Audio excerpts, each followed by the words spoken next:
Hello everyone, hopefully you can hear me.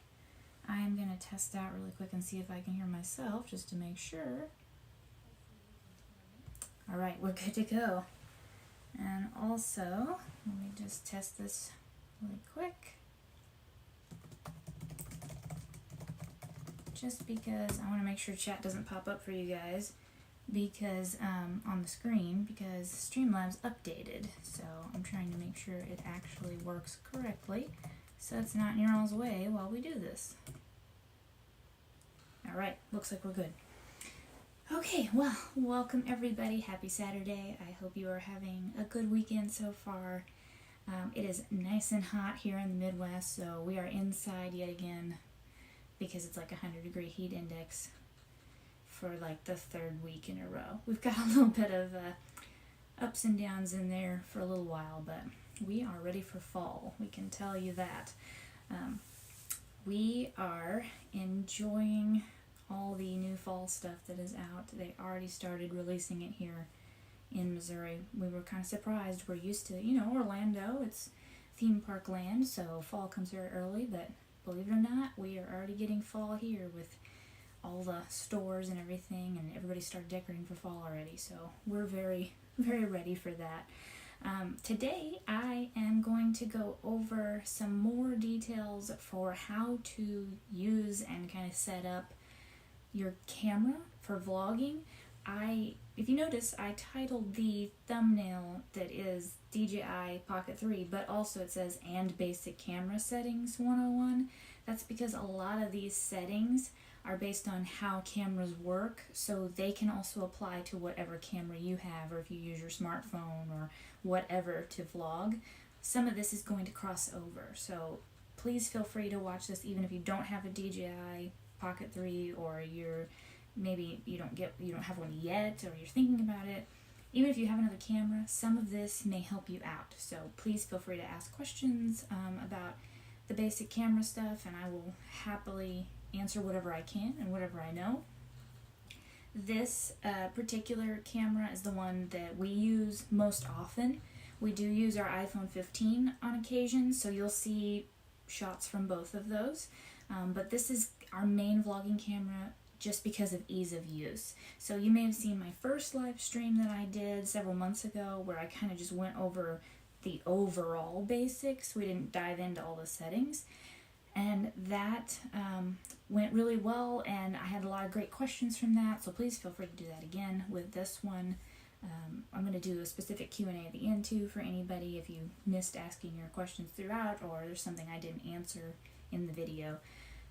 We really love this camera. It is, it's an investment like any vlogging camera is, but we feel that it was worth it for what we paid at the time. And obviously that fluctuates. We have an Amazon affiliate for anybody who would like to check it out. We're an Amazon associate. So there's links in the description if you're interested in checking out the camera. Please feel free to use those links. Those just help us out. It just tells Amazon that you came from us and you saw it from us. It doesn't cost you any extra if you want to buy anything from those links or whatever. Or even if you just want to check it out, please feel free to do that. That is down below. So we're going to get started with the basic settings. Let me check the chat here. Hey, Michael and Julie. Thanks for joining us. Joining me today. It's me. I'm used to saying us because Mom's usually with me when we do the podcast and everything, but I'm doing the camera one today. It's good to see you guys. Hopefully everything is going well with all your unboxing and organizing. Alright, so we're going to start first by... This video is going to be going through the actual menu settings. I'm going to do some in the future on some of the extras, so like getting into the audio setup and some of the extra visual things and just sort of mechanics that I find helpful. But this is just how it works with the menu setup in general and what each thing means. So I'm going to turn the camera on. So I just flip the little LCD screen over, and then you'll see the camera comes up and now it's pointed at you, but I can also flip it around to me if I need to. So we're going to pull up, I'm going to turn it around so you can see. We'll see what it sees here. So what I'm going to do first is swipe down from the top. That's going to be my general menu settings. So I'm going to swipe down from here, which is hard to do backwards. So we're going to go through each one of these so you get an idea of what each thing is. So the very first thing here that looks like a person, that is the kind of the programmable settings for your recording modes. That's something that I won't go into until later because it will make more sense once I go through everything else for that to kind of set up. The reason it's first in the list is because when you have your kind of customized settings, you want quick access to them. So we're going to skip over that for now, but that is what that is. Oh, hi, Mom. Mom's in the chat. Good to see you too, Mom. All right, so first up then, we have the, next to that, and sometimes the screen will go dark, so I'll just tap it once in a while. Next to that is the screen rotation, how it captures. So if I click that little circle within a circle button there, you're going to see that it has screen rotate and capture as an option to toggle on and off. What that means is right now I have it toggled off, so when I turn the camera on, it just comes on and it basically is ready for me to do whatever I want to do. If I toggle that on, so I make it green, I don't know if you can see that there. If I was using the DJI, this would be easier because it would focus in on what I'm doing, but I can't use it to do the live stream for this, so you can hopefully see that. It's a little green button, I toggle on. Now, if I go back to the camera, I turn the camera off just to show you how this works. It's going to shut itself down, and then when I turn it back on, you will see that with that toggled on, it will immediately start recording as soon as I rotate the screen. That is what the red flashing light is. So that is what it means. It means to rotate the screen and immediately capture. Now, that's recording, so all I'm going to do is turn it back off, and I'm going to toggle that back off because I don't generally use it that way. This is really good for any type of scenario where you want to make sure you capture something immediately. Like you're in a situation where things happen very quickly. Say you're at a sports event, or maybe you're at a theme park and you want to be able to capture those kind of pop-up moments that you're not expecting, and you don't want to have to fiddle with the record button and getting it to kind of wake up and all that. It does that for you. So you're not missing those kind of few seconds where you have to actually physically hit the record button, because that few seconds might be where you miss the action of whatever you're doing. So that's just a preference. Whatever you want based on the type of vlogging or recording that you do. The reason I usually leave it off is just because I don't want to have to go through a lot of footage when I'm editing that I don't need. So like right there, it started recording immediately when I turned it back on. So now I'd have to go and delete all that and go through a lot of extra footage. I don't generally find myself in a scenario where I need that immediate reaction time. Those few seconds don't really matter to me usually. But obviously that's going to be depending on whatever it is that you prefer. Also under that same area is some of your programmable options, like we talked about with the little person that's in the first part of the menu. It can be set to come up to those specific options if you would like to do that. So that'll kind of come later. You can also choose the default mode to be video, which is what I have, low light mode, hyperlapse, which is where it records a bunch of footage but makes it really quick, so it's like 2 times speed or whatever hyperlapse relates to. You can choose those 3 options or whatever you had last. So there's lots of different ways you can make this camera kind of work to what you prefer. That is true of a lot of digital cameras. So if you have a different kind of vlogging camera, you may find these same settings in your menu as well. They might just be labeled something different. Alright, so moving on, we have the third in the row here. It looks like a little sun. So if I click that, that is actually the screen brightness, and it has a gauge, a slider bar from 0 to 100, and you can see the screen will get darker or it will get lighter. That's all that does. Where this is really helpful is if you're in a setting that is darker.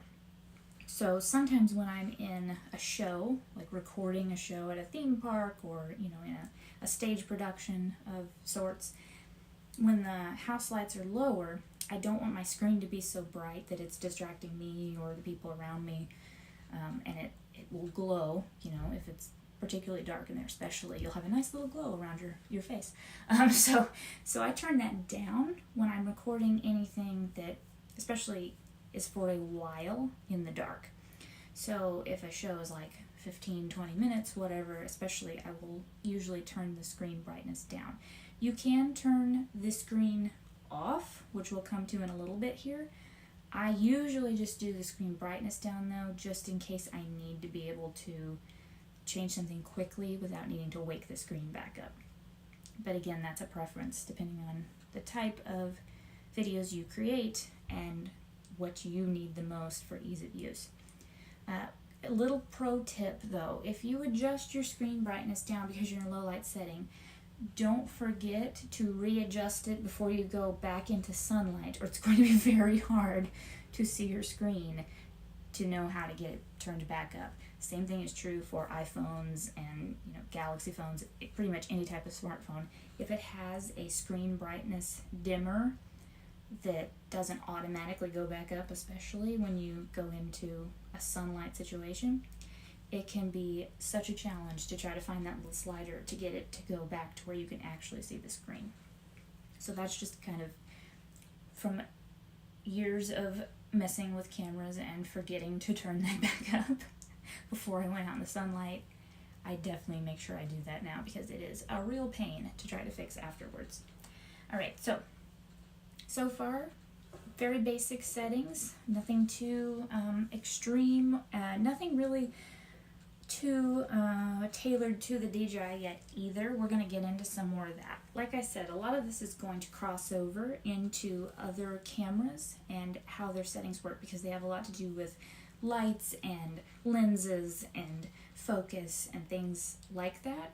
So what's more specific about the DJI that you're going to find as we move along is that it is a gimbal attached to it. So the gimbal system is an external stabilizer that keeps the entire camera, like the lens and all of its mechanics, from getting that shake when you move. So it's like a leveler. It will level it out while you're moving, or if you're panning really quick or anything like that. It's going to keep things more level.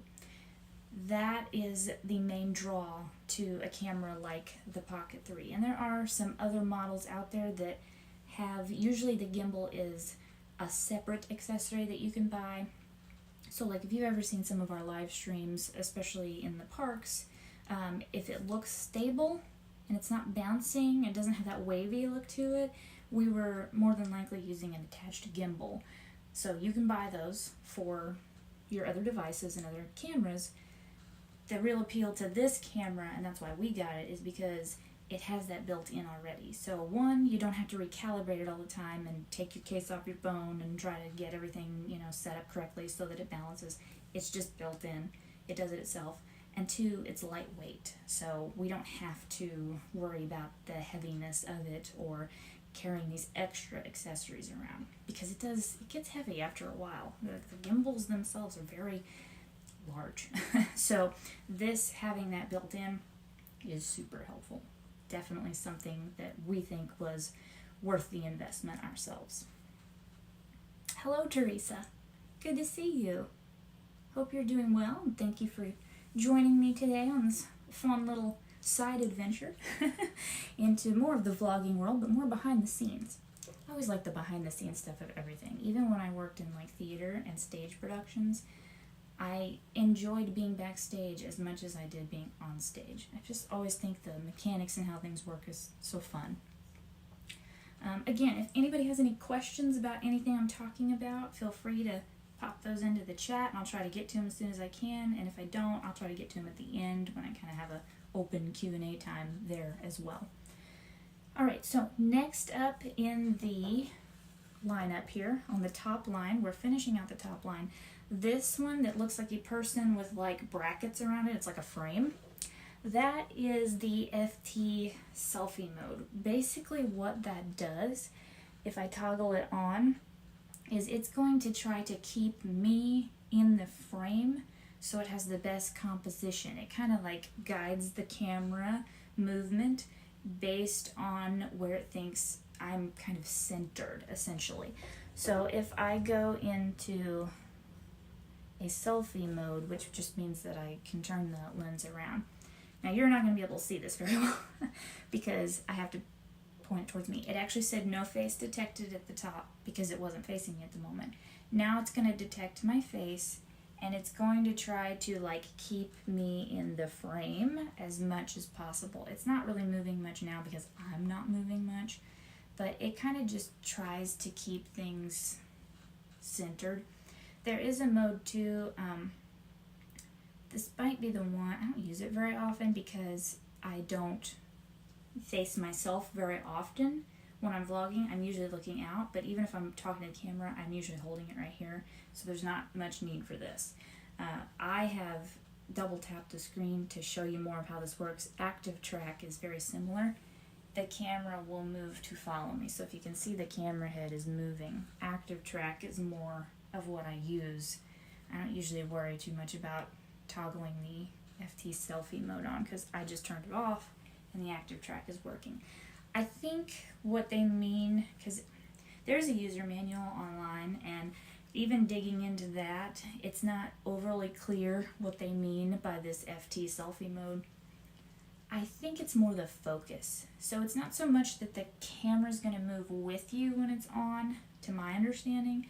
It's more that it's going to try to keep you in focus within the frame.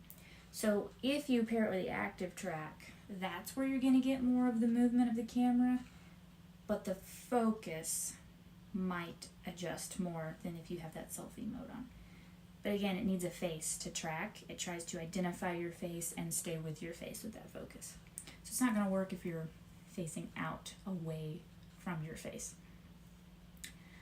But it might be helpful if you're somebody who vlogs yourself a lot. So you're more in that vlogging style, how it started, not so much the outward style.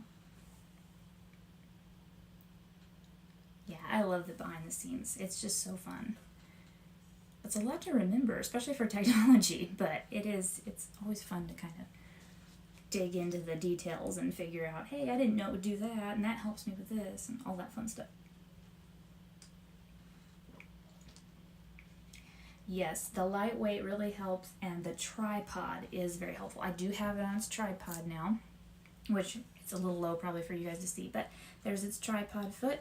Very easy to open and close. I like that I can do it with one hand, and then it just balances itself. That is something you do want to consider if you get this camera, because it has the built-in gimbal.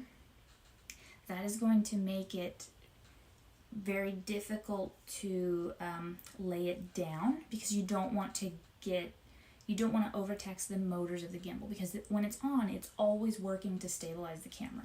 So it's not like a point and shoot where you can just set it down on a flat surface and nothing's going to happen, because there's no motors for it to try to keep itself steady and level. The gimbals are very different. So this is, whether it's this camera or an external attachment gimbal, they are made to constantly stabilize. So that's why you need something, some sort of tripod accessory. I do have the official DJI one linked below, like I said, from Amazon, if you are interested in that. It screws onto the bottom. I got mine with the combo pack, the creator combo pack, which is also down there if you kind of want to see the differences and what comes with certain versions and some accessories that might be helpful. I do use this all the time. It's very worth it to me, especially if I'm going to be sitting and talking like I am now, doing food reviews or anything of that nature. Because I'm just going to close this so you can see, I'm only going to do this for a second because I don't want to overtax the motor, but if you try to lay this down, do you hear it shaking? It's shaking right now because it's trying to stabilize itself. So it doesn't like that.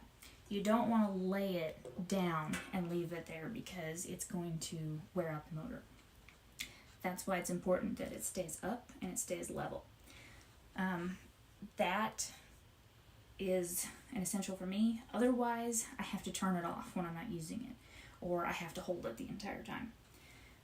So keep that in mind. There are other tripod attachments. I know I have never tried any other versions just because this one works for me and it came with the combo pack, but I have seen some others if you'd like to do some research that are more like quick release versions. This one you do have to unscrew, or if you have it has to go into like this little attachment or the battery pack attachment. That is a quick release in and of itself. It just has to attach to this first. So just keep that in mind when you're looking these things up. There is technically a quick release on it. It's just not on the tripod itself. It's on the little brick that it attaches to. Same thing with the battery pack, the official DJI battery pack. They all fit together pretty well. So that is your top row of the menu. We're going to now shift down to the bottom row. And this is where it's going to get a lot more detailed. And you're going to dive into some settings here that are also for other cameras as well. So I can keep it turned towards you guys, I'm going to have my notes here just so I remember what order it comes in. So I want you to be able to see it as much as possible. So to get to your settings, there's this little gear looking thing. So you're going to click the gear, and then we'll make sure we're at the top. So first up is a wireless microphone connection. This is where you're going to find your main settings for any wireless microphones that you set up. It can have two microphones attached to it at the same time. These are it shows the TX1 and the TX2. Those are the two we own. They are the DJI Mic 2. One came with the combo pack that we bought, and then we bought an additional microphone so that we could each wear one when we're vlogging. So it picks us both up.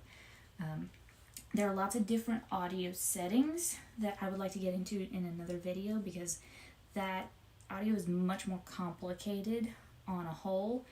I think DJI does a pretty good job of simplifying it and making it more user-friendly. I always tell people, like, there's a reason that audio engineers go to school for what they do, and they get pretty good jobs because it is very hard to understand. It's very technical.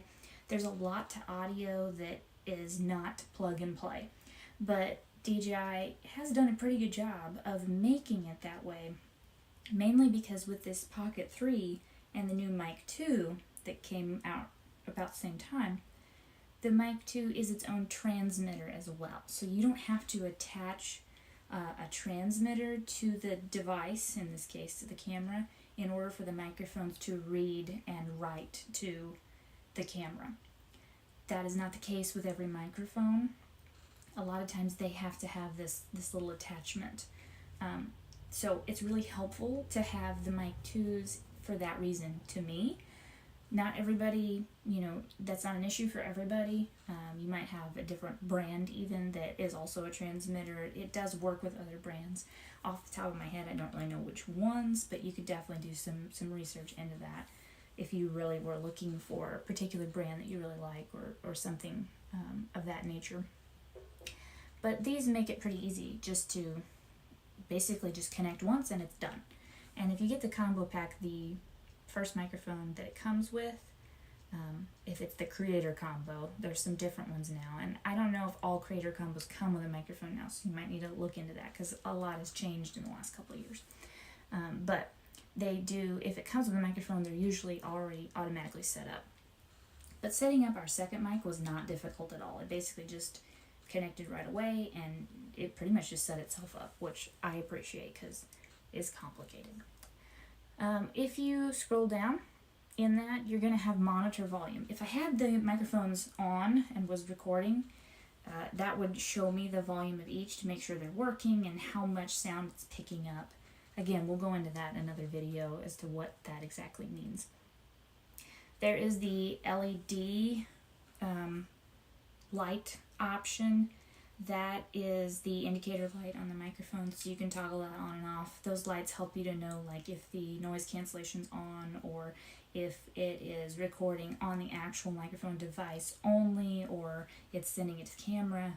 It just kind of depends. There's different colors to tell you different things, so you can toggle that on and off. Vibration feedback, same thing. It's very good at communicating with the camera, and so the camera's going to tell it, when it comes on, it sends a vibration for the microphone so that you know it's working and it's on. You can toggle that on and off if you don't like that.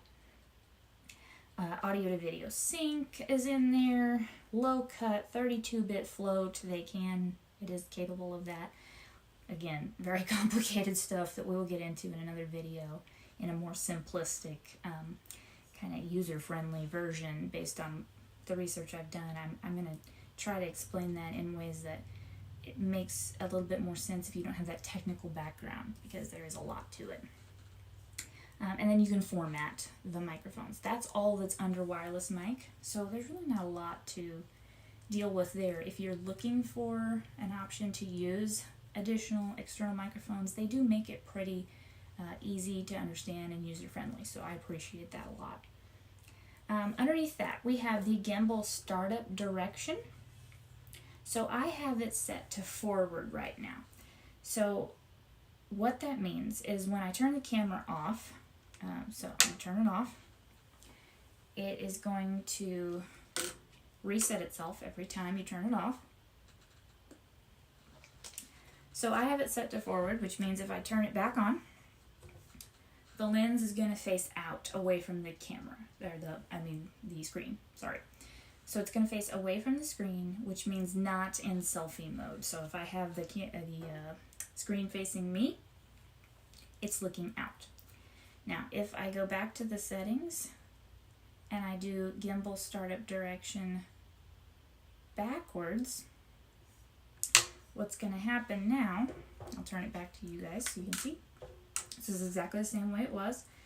Now I have it set to backwards, so when I flip the screen up, it's now going to flip around and face the selfie mode.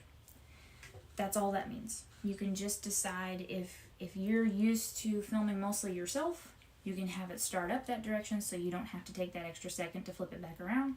Or if you're someone that films more out, away, like I do a lot when I'm filming, theme parks, or if I'm just walking in the park, I'm usually showing what I'm talking about.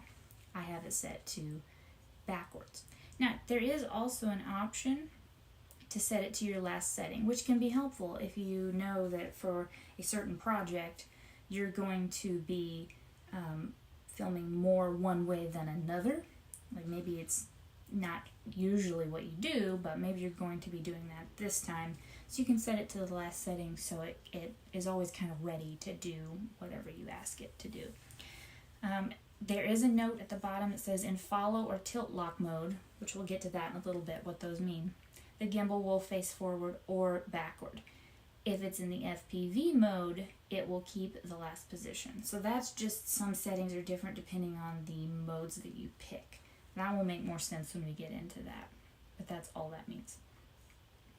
Alright, underneath that, then you have rotate screen to power off. So every time I shut the camera off, you can see I rotate the screen to turn it off.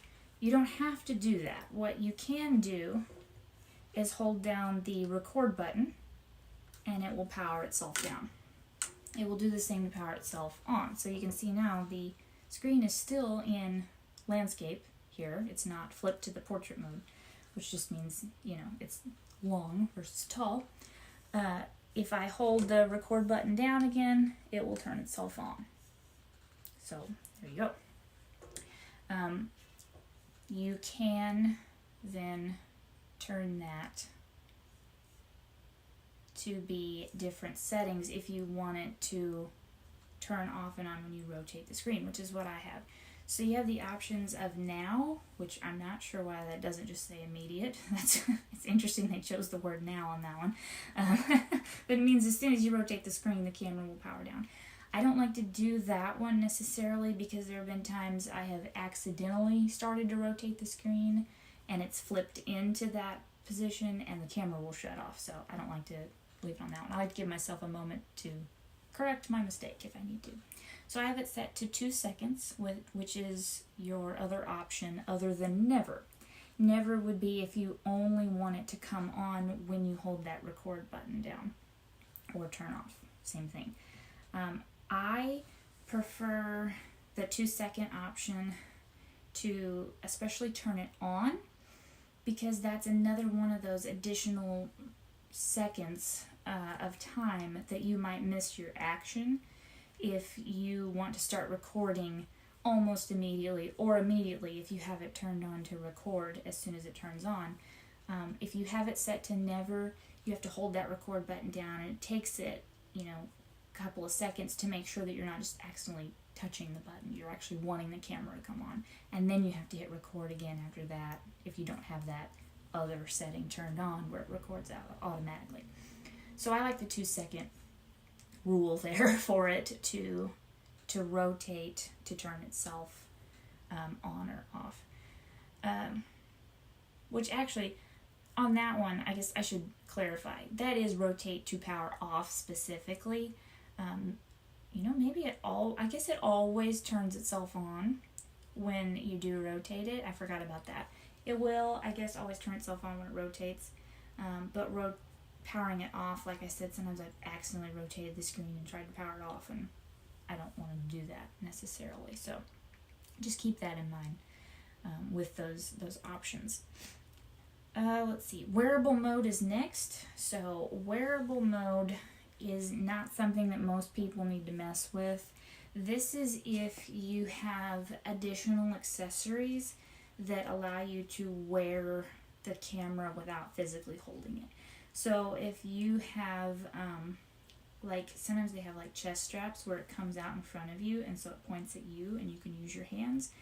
That would be the kind of thing that this would be for. So those specific settings are for that. If that's not something you're going to do, you really don't have to worry about that setting.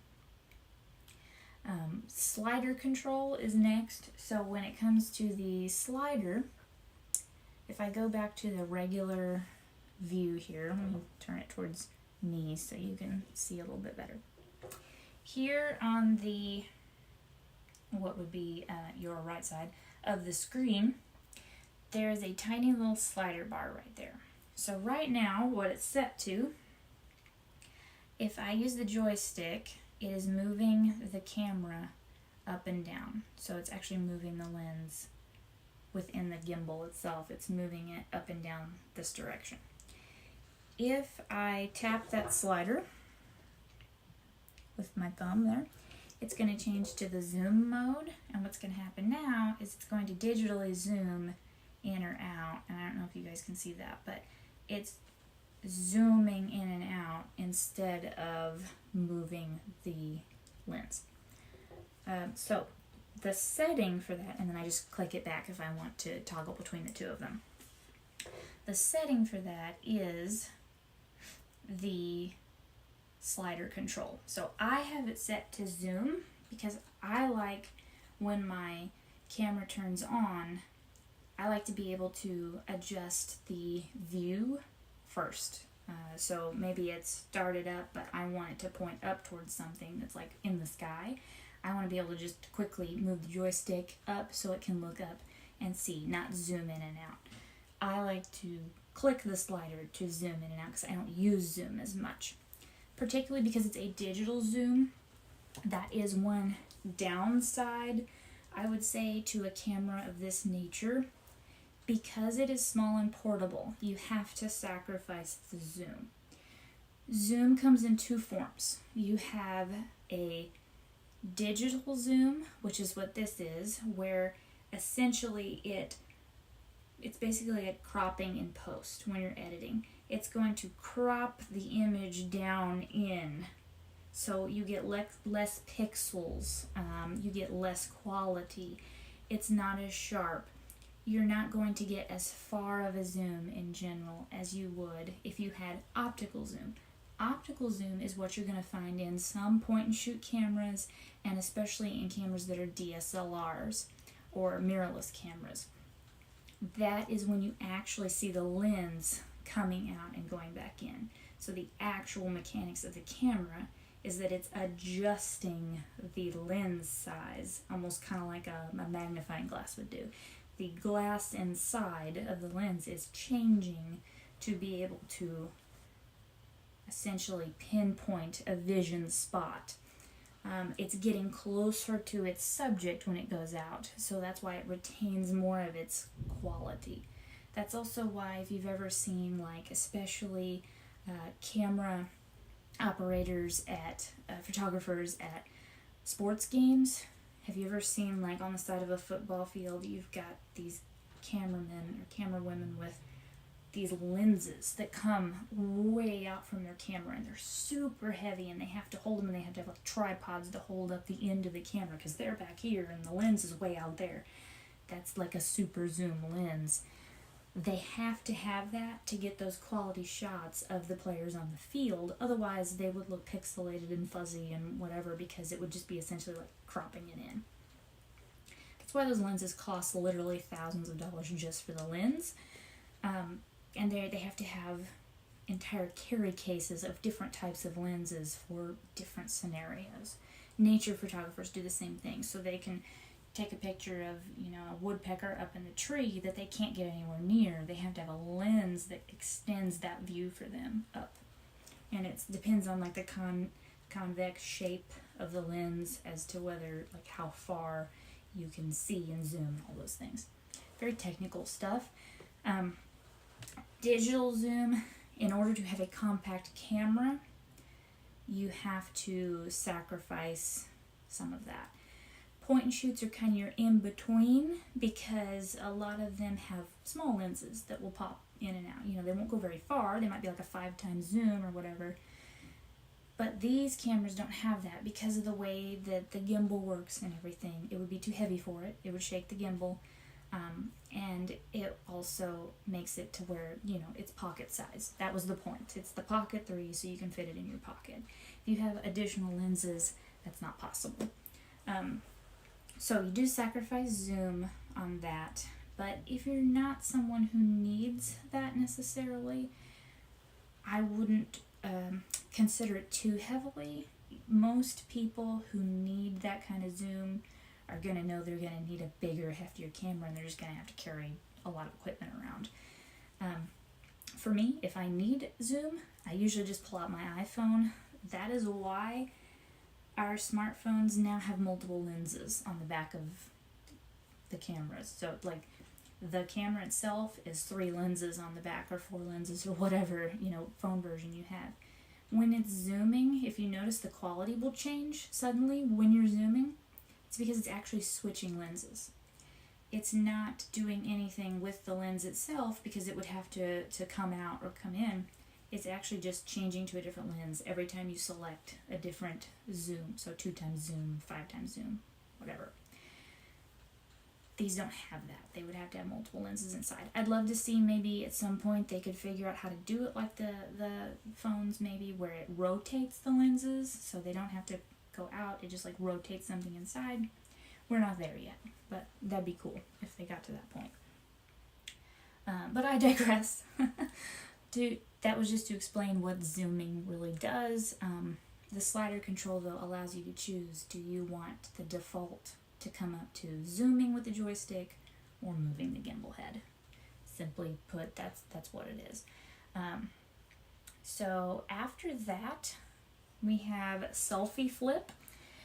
Selfie flip is also on smartphones, generally.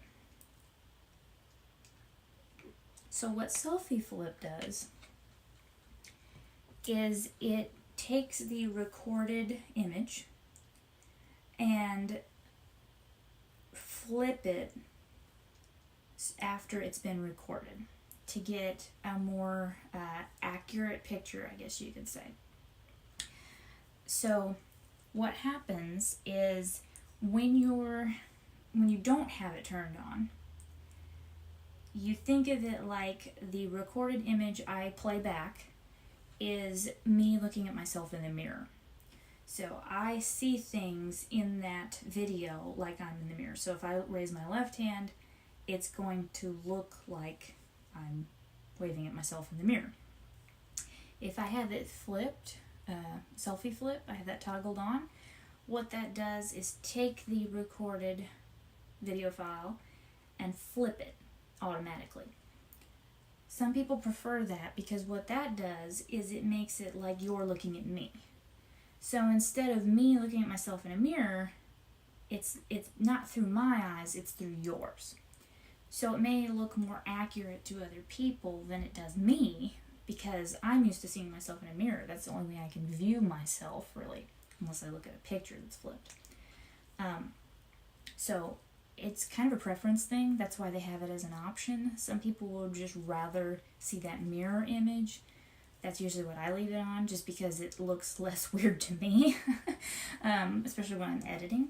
But it's going to flip things from the right and left side, so it's not going to be accurate technically if you don't have selfie flip turned on, in meaning that it's not what people are seeing when they look at you. So it's a choice if you want that on or not. Hello, yes. Osmo Pocket 4. Yeah, they have not announced that yet. I really thought by now they would have, but nothing yet. It'll be interesting to see if they add anything new to the Pocket 4. I'm very interested to see that, and I would consider checking it out for sure, because this camera has held up really well in the 2-ish years that it's been out, I guess. Yeah, very, very excited to see if they ever do announce a Pocket 4. Alright, moving on from there, we have the built-in mic audio backup. I have mine turned on. This is, again, if you have an external microphone. So, external microphones, and as I said before, we'll get into an audio-only video where I explain more of this. But to kind of briefly explain it so you have an idea of what this means. The microphone, if I'm recording with one microphone, and I am just, I'm not recording on the microphone itself, it's writing directly to the camera. What it does is it doesn't record the audio with the microphone on the camera. It records it with the microphone audio and then pairs it up with the video.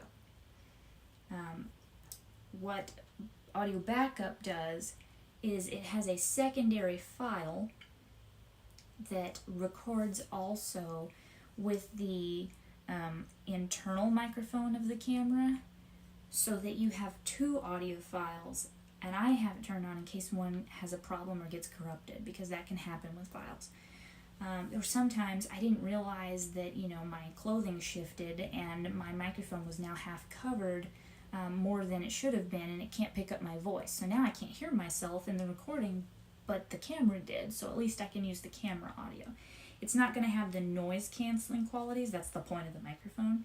And you can wear them under your clothes. They work really well. But there have occasionally been times where I didn't realize something had changed about the way I set it up. Maybe I put on an extra jacket and didn't think about it or whatever, and I'm no longer hearing myself in the microphone. That's really good to have an audio backup, because you just never know. If you have two microphones, this is especially good, because the two microphones will write together, left ear, right ear. It will put it together, so it's like in stereo instead of mono. You will actually hear one person, if you're wearing headphones, one person in one side and one person in the other with those two microphones.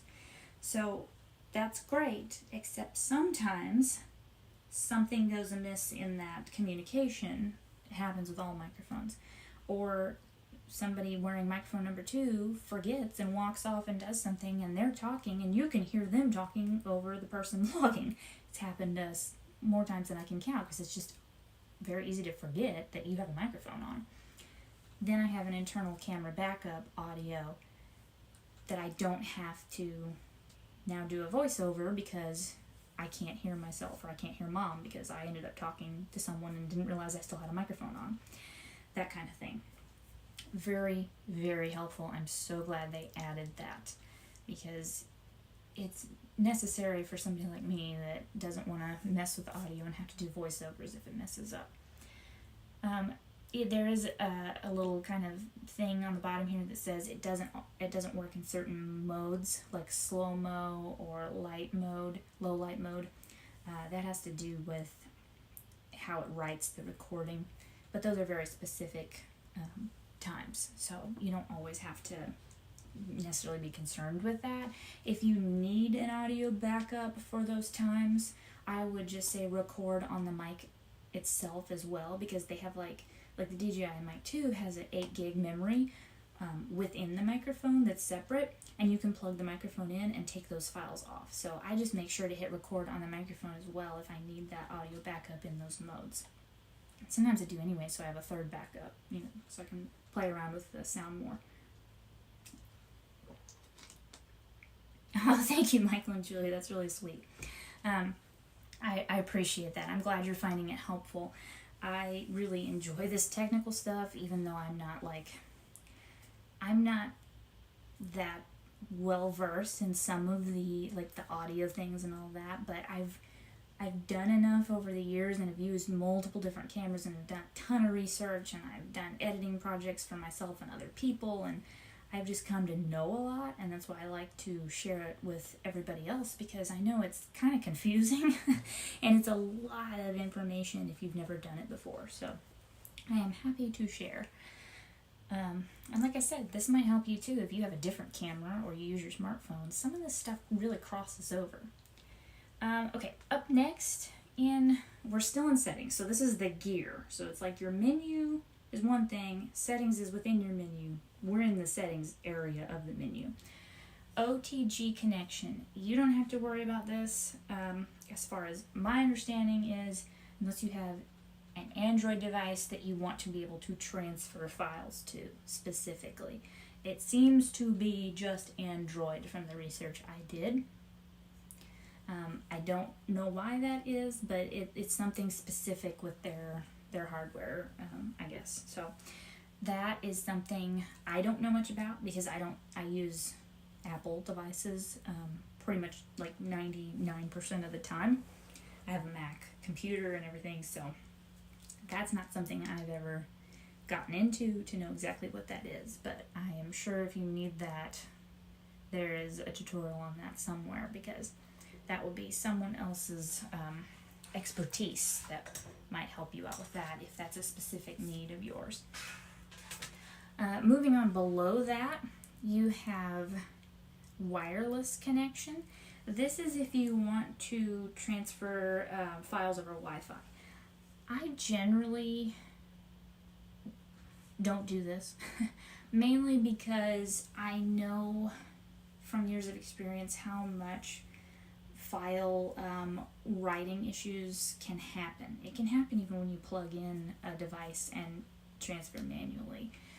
Sometimes your video is like flipped funny, or it's like missing part of, like it starts out black at the beginning and then it has a picture after that. That happens with every type of camera, every type of memory card. It's a computer, and it's coding. So sometimes coding just messes up. So I don't tend to use the wireless connection because I feel like there is more of a chance of there being an issue with that. It's kind of like when you airdrop. Sometimes I airdrop videos just for ease and just quickness from my iPhone to my Mac, and it is constantly telling me airdrop failed, So they have a lot of issues sometimes. I've never tried it on this or any of my point and shoots really, because I just don't find it all that helpful. It usually frustrates me. I'd much rather just plug it into my device. But some people edit only on their phones. They don't have a laptop, or they don't have the ability to connect it because it's got a different connector, which I usually just buy an adapter if that's the case. But it's there if you need it, a wireless connection, and has all the stuff you would need to know how to do that. So it is an option if that's something you like. Moving on from there, we have gimbal calibration. This you're never going to mess with unless you need to recalibrate your gimbal. It's pretty self-explanatory. You set it down on a table, you tell it to calibrate, it makes sure that it's level and it's working correctly. That might be needed if you, hopefully not, accidentally smack your gimbal on something and it kind of throws it off or whatever. If something has caused the motor to get a little agitated. There are certain instances that can happen. I've never had it happen, and I've used this camera for well over a year now. Yeah, like a year and a half, steadily, like a lot, every week, pretty much. I would drag this camera out.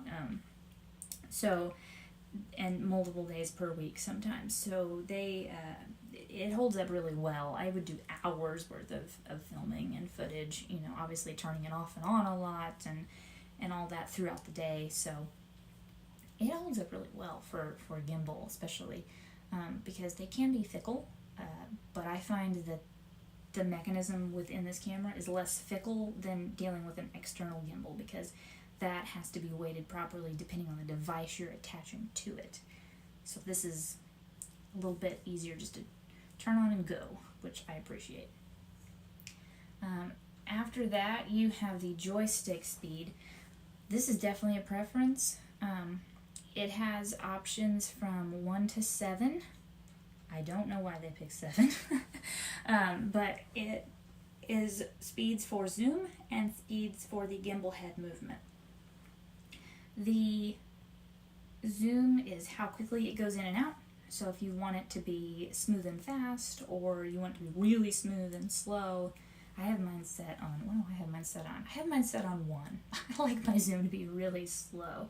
It doesn't zoom that far anyway, so I want it to be more cinematic in a way than it is kind of jarring to zoom really fast, especially if it's not going a very far distance. So that's why I choose that, but you can set it to be almost immediate if you want, to go from like its normal place to 2 times zoom or whatever.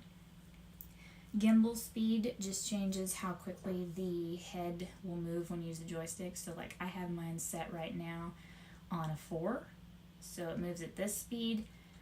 If I set it on the 1, you can see how much slower it moves. It's like moving through molasses here. I always think of that sloth on Zootopia. If I set it on the highest, which is 7, it moves much quicker. Still smooth. I think nothing makes it bounce or anything like that, so I appreciate that you don't have to compromise that to get a faster moving speed. That will, of course, depend on the subject you're filming. If you want to be able to manually move to catch something moving faster, you're going to want a faster speed. But in general, you're probably not going to need it. If you're just doing everyday vlogging, I just keep it kind of in the middle, so it's not painfully slow and it's not too fast that I end up missing my subject altogether because I've gone past it. Video compression is after that. That is, this is also complicated. It's like audio. If you've done any photography, you will understand this in terms of basically like RAW versus JPEG or PNG or any of those other formats. If you're shooting in a RAW format with photography, you have more editing capabilities. You have more pixels to work with. There is not a higher compression rate. It's not really that compressed. It's a very large file generally. That is essentially what this is. If you have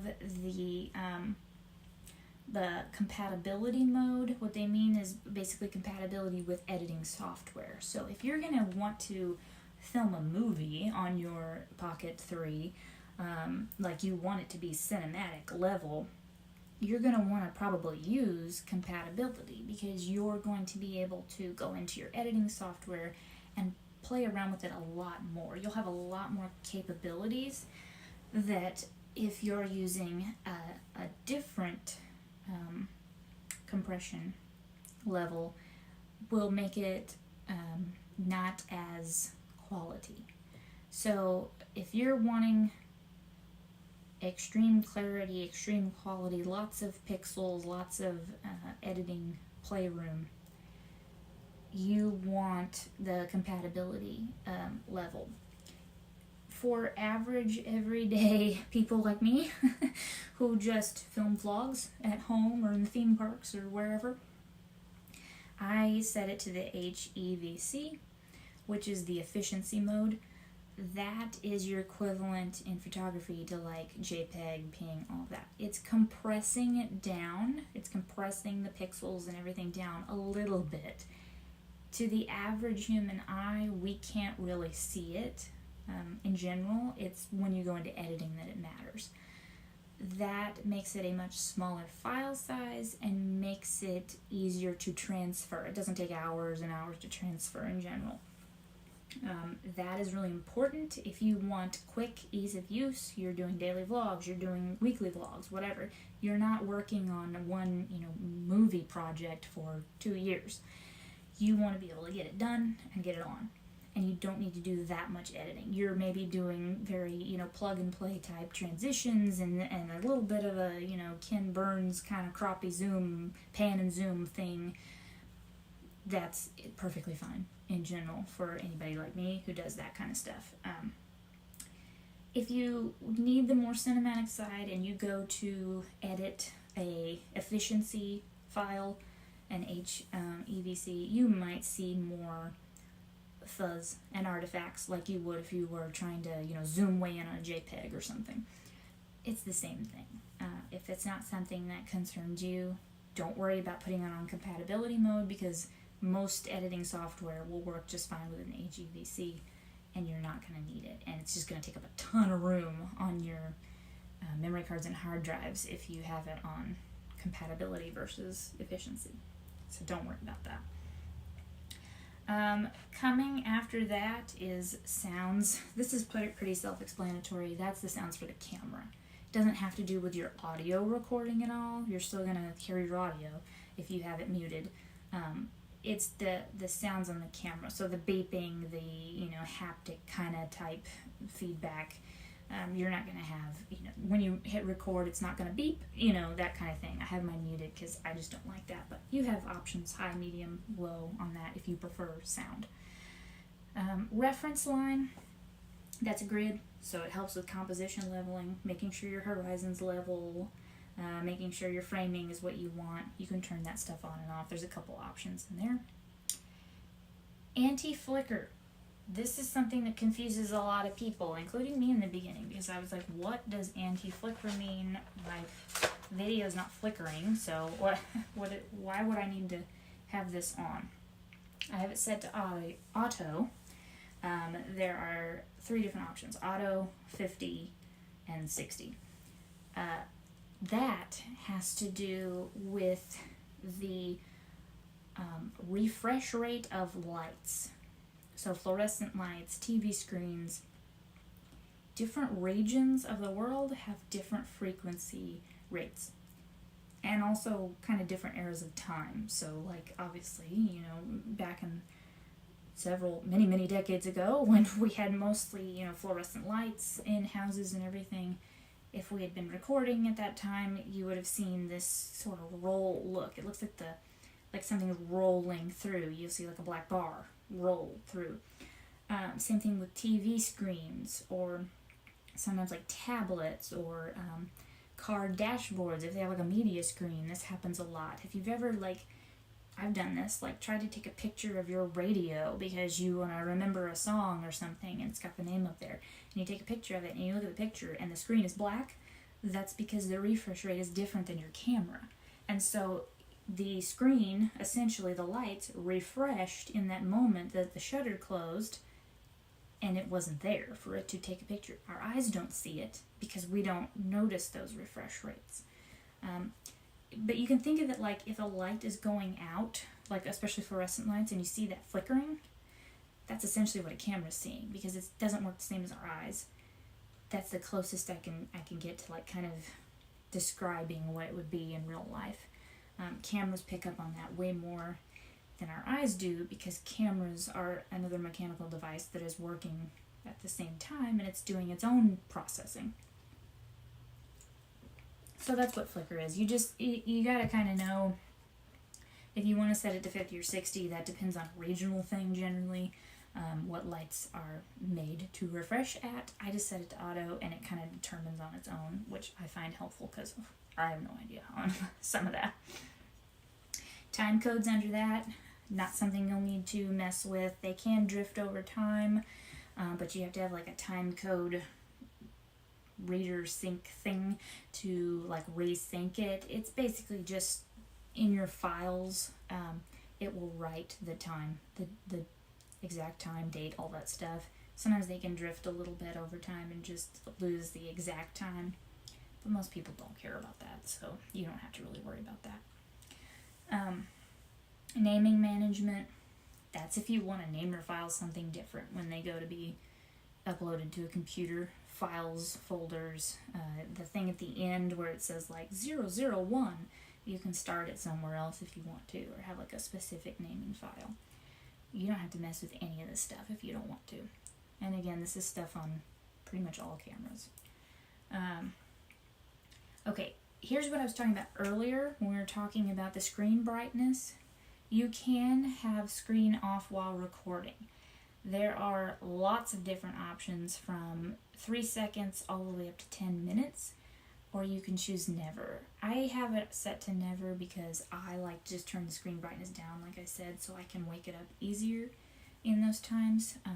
But you can have it turn off if you're going to be, say you're going to sit down and do a podcast and you know you're going to be recording for an hour straight and you don't need the screen to be using up the battery usage, and you know, all things wear down over time, so you just want to keep the screen in its best state as it can be. You're not looking at the screen, so you don't care. You can turn the screen off while it's recording. You'll know it's still recording because it'll flash that little red light. So that's an option if you like that. Auto power off, that's if you set the camera down somewhere and you're not recording and you forget to turn it off, it'll turn itself off. Anywhere from 30 seconds to 30 minutes. You can have it set to never. I have mine set to 10 minutes because I figure if I have set it down somewhere and I've forgotten that it's on for 10 minutes and I'm not recording, I want to save the battery life. So I just set it to kind of that in between. Under that is LED. This one is confusing because the user manual does not actually tell you, from what I dug into, what that refers to.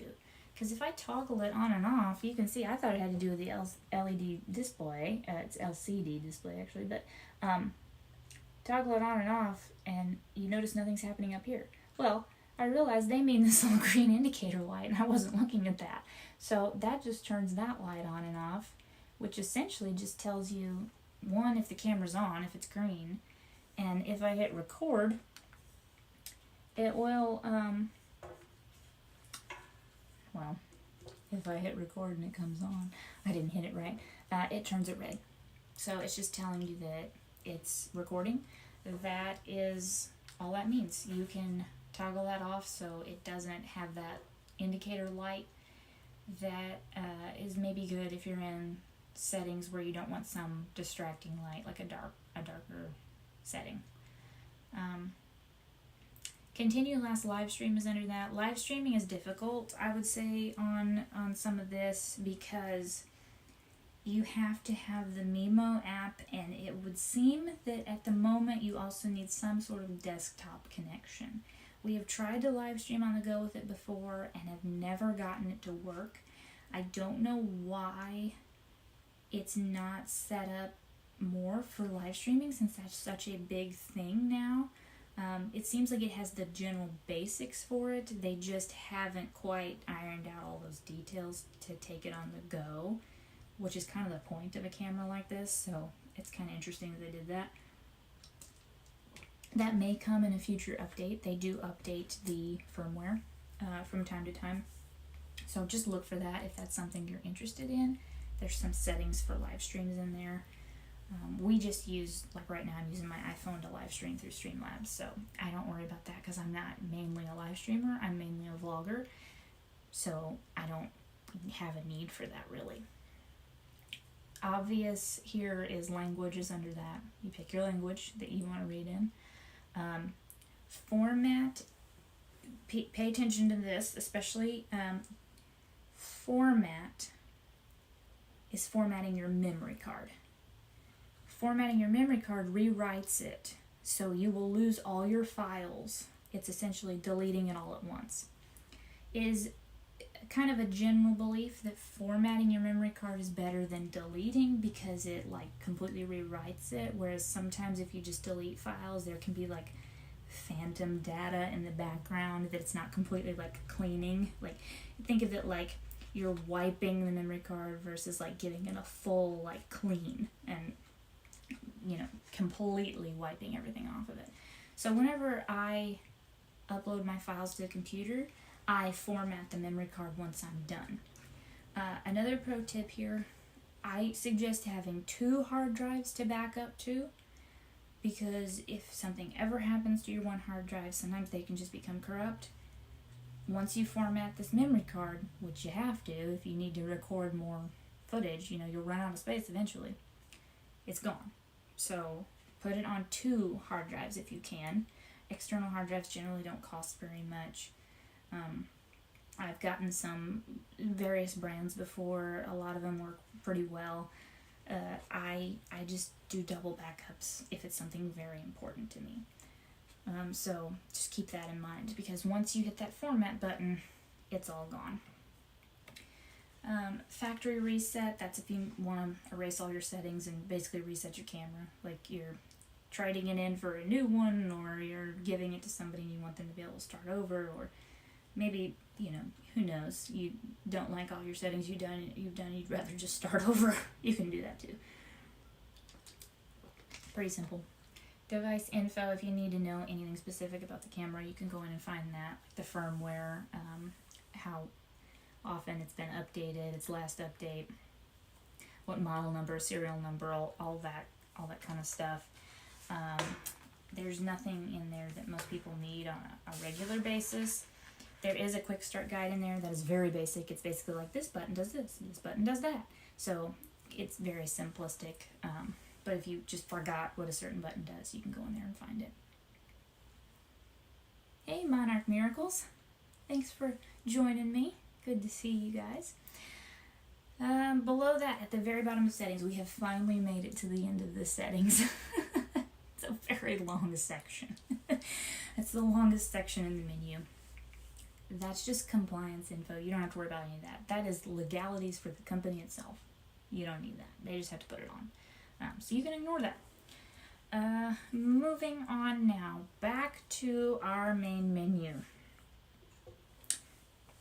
Settings is done. Get yourself some water. I'm going to, because that was a long one. Hey, Dave. Howdy, Musketeers. I like that. You're welcome. Thank you for joining me today. I'm really hoping this tutorial helps a lot of people out. Even if you don't have a DJI and you just need to know a little bit more about how cameras work, especially for vlogging, I hope this helps you guys. And please feel free to put some questions in the chat if you have anything that I haven't covered or you want to know a little more about, and I will try to get to that. Alright, next to your gear on the bottom row, we're nearly done with the bottom row here. That is your recording mode orientation. So I have it set to the landscape, which is the 16:9, because that is the mode I mostly record in. That is, think YouTube. YouTube regular widescreen, like your widescreen TVs, versus portrait mode, which would be YouTube Shorts, TikTok, Instagram, all that, where it's more of a portrait. Think of like a smartphone. You're usually filming portrait mode as opposed to turning it sideways and filming it this way. That's your two options there. So I have it set to landscape because I record in that most often. You can set it to portrait mode. What happens when it sets to portrait mode is it will generally, it usually says, I don't know, maybe I missed it right there because I was turned sideways. It will change it to a 3K resolution instead of 4K resolution. This is a 4K camera. It goes up to 4K, depending on the settings you choose for like hyperlapse and 60 frames per second and all that. Your resolution will adjust accordingly based on what it's capable of, but in most cases it's 4K. You can of course do lower, but most people don't. I have it set to 1080 right now just so it doesn't, overtax itself while I'm just showing you how to record small things. And I don't want giant files to erase later. So what it does is when it switches into portrait mode, it changes to 3K resolution. The reason for that is this is one of the other kind of downsides to a compact camera like this. Because you are not physically rotating the device like you would with a smartphone, the resolution changes because to make it portrait, it doesn't change the aspect ratio, it crops in. So it's basically like taking your portrait video and taking it into an editor, and it's just taking the sides off. So it's just focused on the middle to make it tall. If you're somebody who only does recording in a portrait format, so you do Reels, you do TikTok, you do Shorts, that's all you do, you're more of a social media type recorder, that may not be a good option for you. You may want to just stick to, your smartphone or whatever, because it's going to lose some quality with that. Not a lot. I mean, 3K is still great. That's still, it's above 1080, so that both of those are acceptable. They're both HD. 1080 is HD, 4K is Ultra HD. It's a lot of technical stuff that the human eye doesn't really notice very much. You can notice it in certain areas more than others. But that is the one downside, because it's not physically rotating the lens. If they could add that in the future, that might kind of fix that problem. I never record in portrait mode pretty much ever, unless I am just pulling out my phone to do something very quickly. So I don't worry about that. But it is there if you want to use it. You also have auto rotation based on the screen. So it will record landscape, like if I have it right here, right now it's landscape. If I turn it, it's going to turn it into portrait mode, which I have to hit dismiss to get it to not turn off because I don't use that mode, but that's what it does.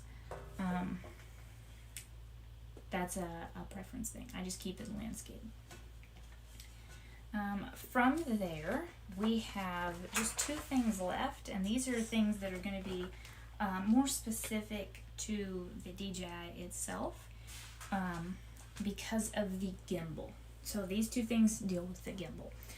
The little person that looks like he's running as fast as he possibly can. He's not running as fast as he can. There's actually a mode higher than that. But if I click that, what that is rotational speed.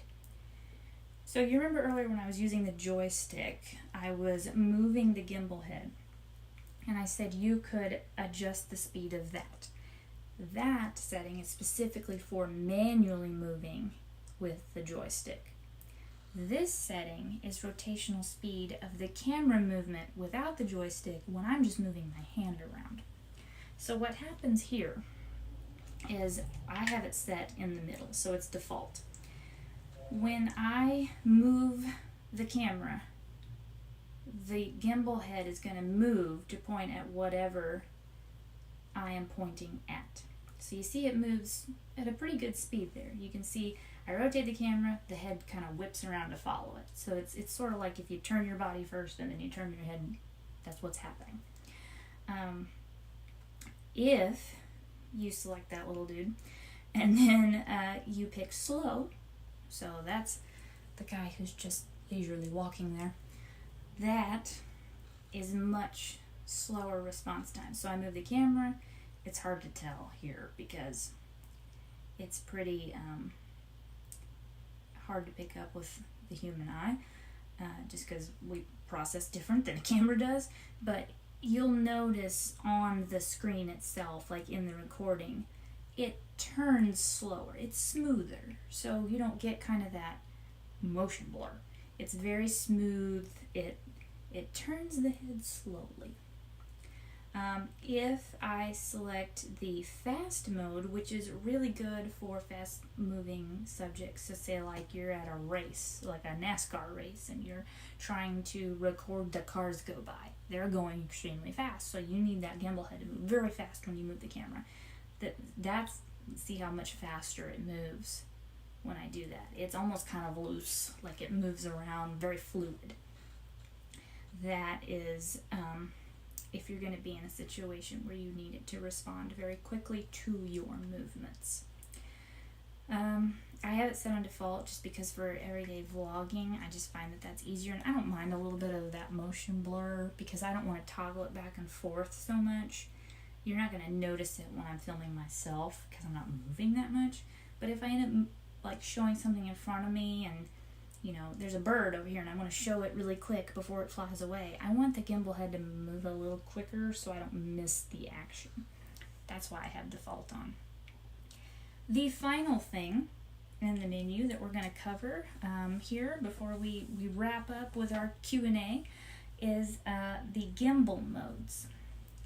This is probably going to be your most important setting for the DJI Pocket 3 for any kind of specific scenarios that you tend to record more or that you need to change into for something you're doing specifically. Hello, Robin. Thanks for popping in. Good to see you. So this is the gimbal modes. What I have it set on now is called follow. Follow is where it will focus in on a subject and try to keep the gimbal on that subject as it moves in the frame. So if I am walking in front of the camera, whether I have active track on or not, if I have active track on, it's really going to follow me. But say or maybe a better example would be I'm watching performers in a theme park, and they come right up to me, and they're kind of moving back and forth between me and a few other people in the audience here because they're talking and they're moving. If I'm moving the camera, it's helping to follow them instead of getting distracted by somebody else around them or whatever's going on. Like, it's kind of locking in on them a little bit and keeping the gimbal from moving away from that subject so much. It's following. Like I said, active track is way more precise about that, but like it thinks it's locked onto something, even if it's not a person, and it's gonna kind of try to keep that in mind while it's filming so it stays in focus. This can be an issue if you are doing anything that's fast. So if you yourself are moving fast. So like there have been times I've been recording on low-level roller coaster. I wouldn't suggest taking this camera on anything with a lot of G-force. That's what action cams are for, because the gravity force can be a lot on a gimbal. It can make it shake and have trouble. Depends on your level of gimbal. This handles pretty well, but just keep that in mind whenever you're recording anything. If you're doing, Slinky Dog Dash at Hollywood Studios, this thing's gonna work really well. In general, I've had good success with it. I can't guarantee that for everybody because it depends on your settings and all those kind of things, but for me, with the settings that I picked, I was happy with the results. But, kind of that level versus, if you took it on, they wouldn't even let you take it on Rock and Roller Coaster, but if you did, it's going to be really hard on that camera, and it's probably not going to do very well because there's a lot of G-force. So just keep that in mind. But that is an example, actually. When I was recording on Slinky Dog, I had it set to follow in the beginning, the first time I did it, because I had been vlogging, and I just wanted it to stay focused.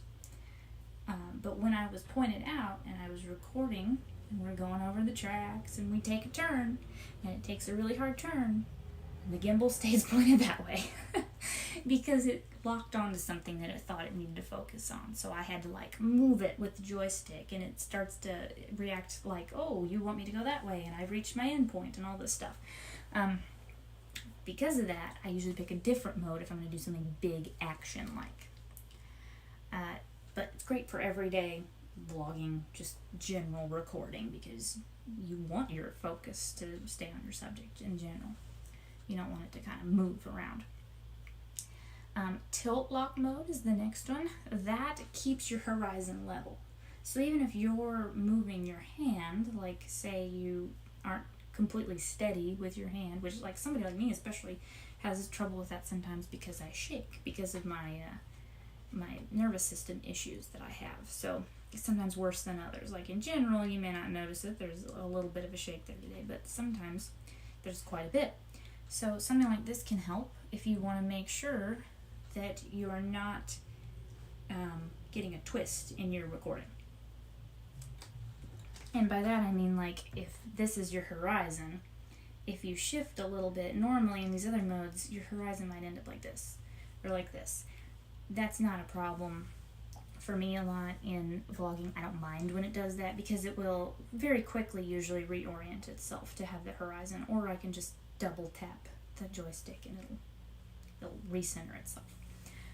But if it's really important to you to keep that horizon level, that's what tilt lock is. It lets you move around quite a bit, but it doesn't change that. From there, you just got 2 more modes left. FPV is the one I use most often when it's anything for, like I said, roller coasters and things like that. That allows it to freely move about, which I should show you. I showed you kind of follow mode. Tilt lock. See, if you can see, the lens is staying with the horizon more.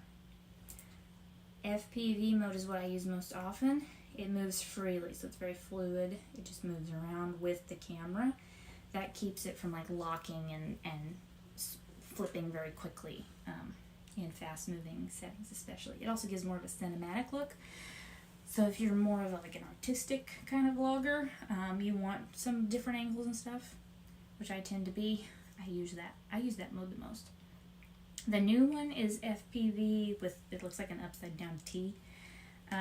That is, the gimbal orientation stays with the screen.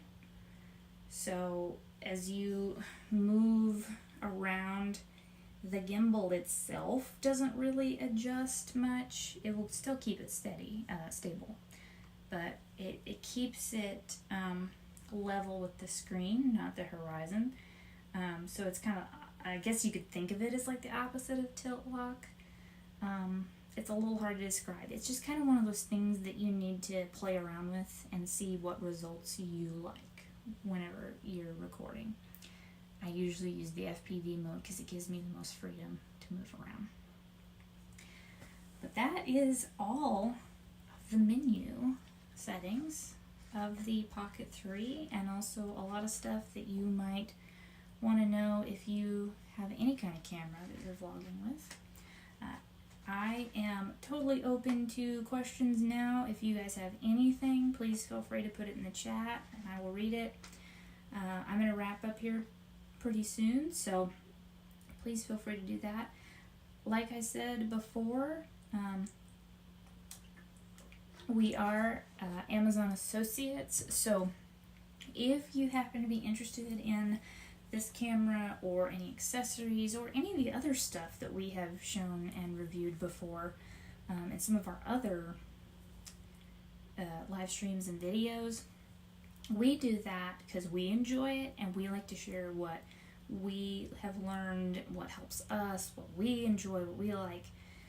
We're not sponsored in any way. This is literally just a program where, like, it essentially just tells Amazon, hey, I saw this from the Adventure Lees. That's how I came to know about this product. And then they just give us a little bit of that sale is all that happens. So it doesn't cost you any extra or anything. So if you're interested in any of that stuff, we greatly appreciate if you use their links just to kind of let them know, hey, that's where I saw it from. But you also are more than welcome just to check out the links below too. You can just go there and just do some research on the camera and some accessories or anything else that you're interested in. But that's your basics, and I find it very helpful It's very easy to use. I 9 times out of 10 will pull the DJI out to do any kind of recording, whether it's around the house or out and about. When I have it with me, there are a lot of times I wish I had the DJI with me because I just didn't know I was going to film anything that day, and it really does help a lot to have that external stabilization versus internal, and I'll go over that a little bit so you guys know the difference. Yes, the seller issue on Amazon. So for those who may or may not know, with Amazon, they have sellers, just like everybody does now, like Walmart, Target, a lot of these places have sellers. We recommend, just based on our experience, looking for ships and sold from Amazon, just because we work with Amazon directly. We know Amazon. We find that they are usually very easy to work with, so that's where we feel more confident, like recommending looking for those products that are shipped and sold from Amazon.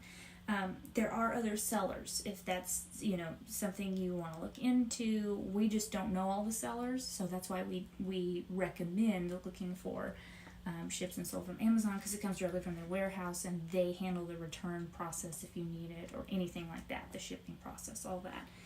At least fulfilled by Amazon is good. Even if it's another seller, look for the ones that we recommend looking for, the ones that Amazon has a direct hand in handling. So those are the links we try to share in any of our videos, on our website, in the descriptions. We try to share those specific links to go to either ships and sold by Amazon or fulfilled by Amazon if we can't find that. Sometimes Amazon can shift things in the background. I don't know how exactly it works, but I've noticed that occasionally that will change on the side where it says like the information of here's the price, here's where you can add it to your cart, here's who sells it and who ships it. Just check that when you go to order. Make sure that it's the seller or whatever that you want to order from, because sometimes things can change. And if it doesn't show up what you're expecting to, just go to other sellers right below that, and there may be another option that you want. I've noticed sometimes Amazon sold and shipped is actually under that instead of being the main option. I don't know why that is. You would think they'd put themselves at the top, but it doesn't always happen. So just be aware of that when you go to order anything. The seller can change even from our links, and we don't have any control over that. I try to check them when I can, but I can't keep up because Amazon can change literally within hours. So, but that's just something to keep in mind when you go to order anything, of any product on Amazon. Well, if nobody has any questions, I just want to go over one more thing really quickly, and then I will say goodbye to everybody for today, and hope you have a wonderful weekend. I have been sitting a very long time, so I'm going to have to get up pretty soon because my back is starting to hurt and everything. I mean, it has been anyway, but now it's really starting to hurt, so I'm going to have to get up. But just to kind of finish up here, what's the basic difference and the benefit of an external stabilizer like a gimbal versus internal stabilization like smartphones and action cameras have? The reason I like gimbal cameras and accessories is because they are using like, if you know, like a gyroscope type of thing, that keeps something level.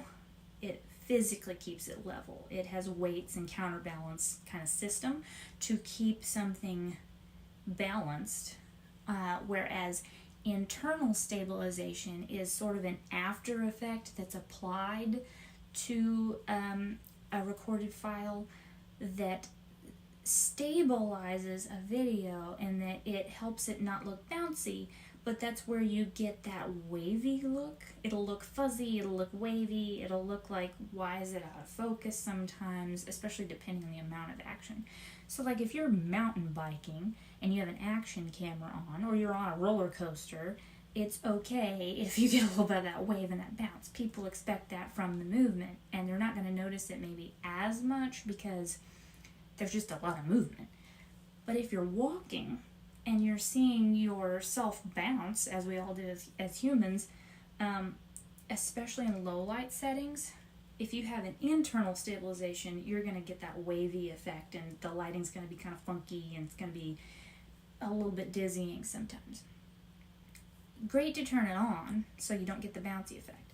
But if you're doing any kind of vlogging where, especially you're walking more, even just regular walking, I prefer the gimbals for that, because the external stabilization works so much better, and it makes editing way, way easier. So that's the basic difference between the two, and that's why I recommend anything with that kind of gimbal attachment. And the DJI is just very easy to use and lightweight, so that's my preference. Oh, thank you all. It has been fun hanging out with you guys. I'm glad things are going well for you, Michael and Julie. I know packing and unpacking can be quite the task. Thank you all so much for watching, and I really hope this helped you guys out. If you have any additional questions that come up later, feel free to comment.